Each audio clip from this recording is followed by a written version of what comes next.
Joining us this morning is Unifor National President Jerry Dias. Jerry, thank you so much for being here. We've heard your statements, some fiery rhetoric in a statement your union said, based on commitments made during 2016 contract negotiations, Unifor does not accept this announcement and is immediately calling on GM to live up to the spirit of that agreement. So tell us, what commitments did GM make in 2016 and how are they violating them now? First of all, it's not rhetoric.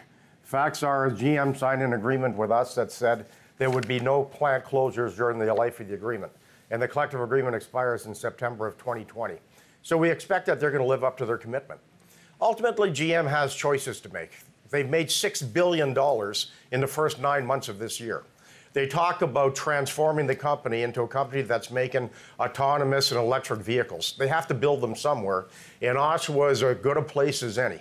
They've just spent $500 million on a new line. They've got a world-class paint shop. They say to us, as late as yesterday, it's one of the best plants they have globally.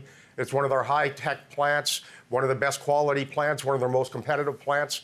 But we don't have anything after December of 2019. That doesn't sit well with people, and it sure as heck doesn't sit well with our members in the community of Oshawa.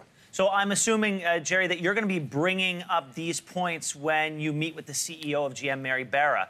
And are you hoping that this is the beginning of a negotiation? Because it seems, from what I'm reading about GM, that they're pretty firm that this is how things are going to go, that the plant is going to close. Look, people change their minds all the time.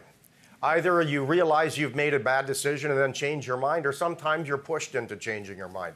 Either of those two scenarios will work for me. But ultimately, we can't just sit back and let our #1 industry continue to leave.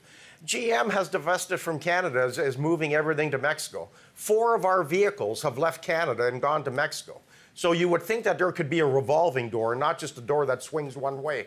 Ultimately, if they can move our products to Mexico, which they have historically, at a time of need, certainly they can bring something back. Our Terrain, our Equinox, our pickup trucks, the Silverado and the Sierra. These were all vehicles that we can build and have built in Oshawa. So our government, as well as the U.S. government, should be saying to GM, okay, enough. We've just gone through the painful exercise of renegotiating NAFTA. What was it about? The auto industry. So to have GM say to the President of the United States and the Prime Minister of Canada, oh, well, we're going to continue to divest and move jobs from your country, that's not flying, nor should it. Jerry, we wish you the very best luck on this, and good luck with your meeting with the head of GM. Thanks so much for being here. Thank you.